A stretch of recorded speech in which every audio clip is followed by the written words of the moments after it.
السلام عليكم، عاملين ايه يا حبايب قلبي؟ يا رب كلكم تكونوا بخير. طبعا كتير بيسأل عن بيبي جونسون استخداماته الصحيحة، ويا ترى بينفع للشعر للوجه، بينفع لإيه بالظبط. طبعا بيبي جونسون معروف وغنية، شركة غنية عن التعريف طبعا. وأنا عملت لكم عن منتجات بيبي جونسون قبل كده، اللي هي الغسول المقشر والكريم، وقلت لكم الفوائد بتاعتهم والاستخدامات. اتمنى تشوفوه، اللينك هيطلع لك دلوقتي على الشاشه، اتمنى تضغطي عليه وتشوفيه لو انت لسه ما شفتيهوش. وقلت لكم قبل كده ان انا هعمل لكم ريفيو عن كل منتجات بيبي جونسون اللي انا بستخدمها، فده حاجه منها. انا جربت من الزيت ده طبعا نوعين. هو في منه كذا نوع، وفي الغطا بتاعه الاخضر، بس انا مش عارفه ده برائحه ايه بالظبط. بس البينك برائحه التشيا، وده الموف برائحه اللافندر. فانا استخدمت اول عبوه من زيت بيبي جونسون، كانت للبيبي اول ما اتولد، اللي هي البينك. ما عجبتنيش في الريحه بتاعتها بس، لكن كترتيب كانت كويسه. وبعد كده جبت اللي هو بريحه اللافندر ده، وبقيت استخدمه تقريبا دلوقتي بقالي سنتين ونص بستخدمه. بجد رهيب، يجنن في ريحته. انا بموت في ريحه اللافندر عموما، يعني حتى اي سبراي بجيبه للبيت بيبقى معظمه رائحه اللافندر. طيب، استخداماته بقى يا ترى ايه؟ اول حاجه هجاوب بس على الاسئله. هل ينفع للشعر؟ طبعا هقولك لا. اولا ما بيغذيش الشعر ولا حاجه، ما بيمنعش تقصف. ما ينفعش ان انا احطه على فروه الشعر ليا او للبيبي بتاعي. ليه؟ لان في مواد عطريه ممكن تضر الشعر. امال انا بستخدمه في شعري لايه؟ انت ممكن تستخدميه كرائحه ولمعان فقط لا غير. ازاي؟ ان انت طبعا هو بيبقى عباره ال- الغطا بتاعه بيبقى مزدوج، فبتضغطي عليه زي ما مكتوب وبيتفتح معاكي بكل سهوله. اوكي. وبيبقى فيه ستيكرز هنا على فكرة، بيبقى عليه كل الارشادات والتعليمات بتاعته، بس اتشالت طبعا من البيبي. فهو بيبقى كده، وبتبدأي ان انت تحطي كمية بسيطة، او ان انت تجيبي ازازة فيها قطارة وتبدأي تحطي شوية من الزيت، وكل ما تيجي تستخدمي تحطي بالنقط، يعني نقطة اتنين تلاتة، فبيبقى ده افضل. فبتحطي يعني كمية بسيطة وتدلكيها بين ايديكي تدفيهم، وبتبدأي تمسحي على شعر البيبي او شعرك انت لو عايزة. بيدي ريحة حلوة جدا وجميل جدا. وطبعا زي ما انتوا شفتوا برضو بينفع للايد، القدم، الجسم، بس هنشوف استخداماته بشكل صحيح. ده اول حاجة حبيت بس اقول لكم عليها. طيب، يبقى للشعر ما ينفعش. طب تاني سؤال بيجي، يا ترى بينفع للوجه ان انا احطه كبديل لاي كريم او اي زيت ترطيب للبشرة؟ هقولك برضو لا. ليه؟ لان ما ينفعش تسيبيه على بشرتك فترة طويلة، او ما ينفعش ان انت تحطيه على بشرتك اصلا. بصوا ريحته تجنن بجد. بصوا الحبة اللي انا حطيتهم، انت عايش عارفين هدوء اعصاب كده بجد. اللي مجربتهوش، يعني اللي هي مجربتش النوع ده، بجد هتندم ان انت ما جبتيش النوع ده اللي بريحه الليفاندر بالذات. يعني انصحك بيه بشده بجد. ريحته حلوه جدا، حتى الشاور جل بنفس الرائحه بتاع البيبي. المهم اني البشره ليه؟ لاني اولا هو بيساعد على زياده الميلانين اللي هي في الجلد، اللي انا اتكلمت عليها قبل كده. طب الطبقه دي بتعمل ايه؟ بتزود الاسمرار في الجسم، فده من ضمن الحاجات اللي بتزودها. بس ملهوش علاقه بالجسم اللي هي بشره الجسم نفسها، لا، هي بشره الوجه. ليه؟ لان بشره الوجه ارق من الجسم، فبتتعرض للحاجات بسرعه. وكمان لو حطيتي منه ونزلتي، يعني في ناس سمعت ان هي بتقولك حطيه قبل الميك اب عشان ينعم الميك اب. لا، ده ممكن يسبب لك اسمرار فعلا اكتر، لان هتنزلي بيه في الشمس. فيفضل ان انت تستخدميه كعمليات سكراب مش اكتر. في عمليه السكراب سواء هتحطي ملح للجسم او سكر للبشره. وكمان ما تسيبوش السكراب يا دوبك بس تعملي عمليه تقشير وخلاص. يبقى تاني استخدام او بيستخدم لايه؟ ان انا ما ينفعش استخدمه لشعري او لوجهي، لكن بستخدمه اول استخدام اهو بقوله عمليه سكراب للجسم. خلاص، بتحطي شوية ملح او السكر وتبدأي تخلطيهم. طبعا هو الاساسي في السكراب بيبقى زيت الزيتون او زيت جوز الهند، دول الاساسيين اللي انتي بتحطيهم، اللي بيرطبولك وبيدوكي فوائد هائلة علشان ازالة التجاعيد وتنعيم التجاعيد والكلام ده كله. فدول اللي هيفيدوكي. لكن لو مش عندك وعندك ده، او ممكن تقدري تحطي جزء منه مع زيت الزيتون بحيث يديكي ريحة عطرية حلوة، يبقى ريحة السكراب منعش وانتي بتعمليه.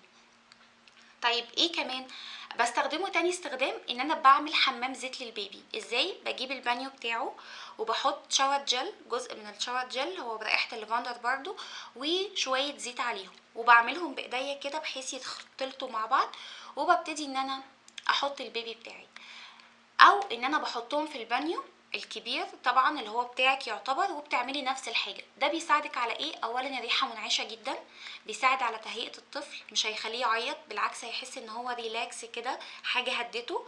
وكمان في نفس الوقت بيدي رطوبة وتنعيم للبشرة وانتي بتحمي البيبي، فبيبقى فعلا حمام منعش جدا، وبترطبي بشرته ترطيب مكثف. كمان ده استخدامي ليه، فجربوا الحكايه دي ليكي او للبيبي، بجد يعني هتعجبك جدا ان انت تعملي حمام زيت منه، تخلطي تشاور مع الزيت. كمان تقدري تستخدميه في عملية السكراب بتاع البادي كير للقدم، لو في تشققات او حاجة بتحطيه طبعا. وكمان على الاظافر من هنا بيبقى فيه زوايد جلدية، بتبقي عايزة محتاجة ان انت تشيليها وقت الباديكير. طب هشيلها ازاي؟ طبعا بتحطيها في ميه، فتحطي مع الميه دي زيت من ده، او تحطي ايديكي في شويه من الزيت، او تحطي زيت كده بايديكي خلاص على الاظافر هنا حوالينها، وتسيبيها شويه، هترطبوا وهتنعموا بسهوله جدا. بتقدري تعملي عمليه الباديكير لرجليكي او لايديكي خلاص، وبتشيلي الزوايد الجلديه بكل سهوله. وكمان بعد ما بتعملي تقدري تدهنيها، بس ما تطلعيش برضو في الشمس، بتخلي المناطق دي جميله جدا وبيضه وفاتحه وما فيهاش اي مشكله خالص. وتقدري تحطيه برضو كمرطب او ريحه حلوه في رجليكي قبل ما تنامي وتلبسي الشراب. طبعا المعلومه دي منتشره جدا على النت، بس انا حبيت اجربها من فتره طويله. هو حلو، لكن لو انت عندك تشققات مش هيفيدك في عمليه التشققات خالص، لان التشققات عايزه حاجه اقوى من الزيت ده، زي كريم جليسوليد او كريم فازلين. فالاتنين دول اضمنهم لك في الشتاء، جمال جدا. وده برده في الشتاء رائع في المناطق الخشنه زي الاكواع، الركب خلاص. القدم لو خشنه شويه بينعمها فعلا، بيخليها زي البيبي بالظبط، بشره البيبي. كمان لو انت حامل وعندك تشققات او عندك تمددات، او عايزه تحافظي ان ما يطلعلكيش تمددات، انصحك ان انت تستخدميه على المناطق اللي بيظهر فيها الكلف والتمددات، اللي هي عند الجوانب والبطن والارداف. المناطق دي بتبقى اكثر عرضه للتمددات، فتقدري تدهني بيها الاجزاء دي. بس تسالي برضو الطبيب علشان الريحه لو هتاذيكي او مش هتاذيكي. لو مش عندك بيبي جونسون، يفضل تستخدمي بالمرز لعلامات التمدد قبل ما تظهر علامات التمدد. بجد هيحميكي بنسبه 80% ان التمددات مش هتبقى ظاهره قوي زي ما انت تكوني مش مستخدمه اي حاجه. في حاجات وهبقى اعمل لكم في حالات الحوامل بتبقى ممنوعه زي العطور والحاجات دي، لانها ممكن تاذي البيبي لا قدر الله. فانت تسالي الاول هل ده متاح ليكي ولا لا، فلو متاح بتبقى بدائل ارخص. بس انا انصحك طبعا بشده لو انت عايزه تحافظي فعلا على عمليه التمددات دي، يبقى بالمرز اللي هو بتاع علامات التمدد قبل ما تظهر يعني، علشان يحميكي منها بنسبه كبيره جدا، 80% تقريبا، ده عن تجربه يعني. طيب بيفيد ايه او ايه استخداماته التانية؟ طبعا هو بيستخدم زي ما قلت لكم كمساج للبيبي، بيهدي الاعصاب وبينشط الدورة الدموية من خلال اللي انت بتعملي بالصوابع بتاعتك. طبعا اي مساج بتعمليه للبشره بينشط الدوره الدمويه، فده بيساعد برضو على كده من خلال برضو الريحه وكده وتهدئه الاعصاب. وكمان تقدري تستخدميه بعد السويت على طول على الازرع او كده، الاماكن يعني اللي هي فيها مناطق خشنه، بكميه برضو بسيطه، وتدلكي وتبداي تحطي على الجسم بطريقه الطبطبه، فبيبقى فظيع فعلا وجميل جدا.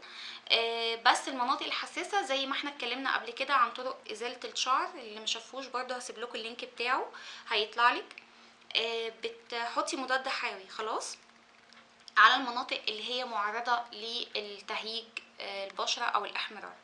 كمان بنقدر نستخدمه كميك اب ريموفر للعين، لان طبعا احنا عارفين ان ميك اب العين بيبقى كتير جدا وبيبقى محتاج حاجه قويه، فتقدري تستخدميه من خلال ان انت بتحطي حاجه بسيطه على القطنه وبتحطيها على عينيكي وانت مغمضه، وتسيبيه لمده كام ثانيه زي الميك اب ريموفر بتاع لوريال بالظبط. بنسيبه وبعد كده ببدا ان انا اشيل القطنه بالميك اب ريموفر. لو احتاجتي مره او اتنين فبتعملي، بس هو بيشيل من اول مره كميه كبيره، وانا عموما استخدمته، واستخدمت الاجمل والاجمل اللي هو الكريم بتاعه اللي هو بزبدة الشيا، وده انا قلته في الفيديو بجد فظيع في الميك اب ريموفر سواء للوجه او للعين.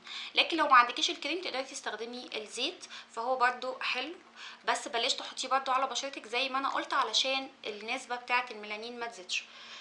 بس هو ده تقريبا كل حاجة عن استخداماته. طبعا هو ليه استخدامات اخرى بس مش في البشرة او الجسم عموما، لا حاجات في الدي اي واي.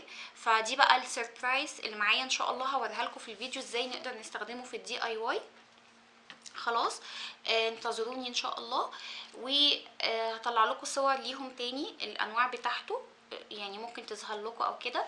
وطبعا ما تنسونيش بتجاربكم مع زيت بيبي جونسون، واشوفكم ان شاء الله على خير. يا رب تكونوا استفدتوا من الريفيو، تقدري تستخدميه الاستخدام الصحيح، وانصحك طبعا بيه لو انت عايزه حاجه ترطب وتهدي اعصابك قبل النوم. طبعا انصحك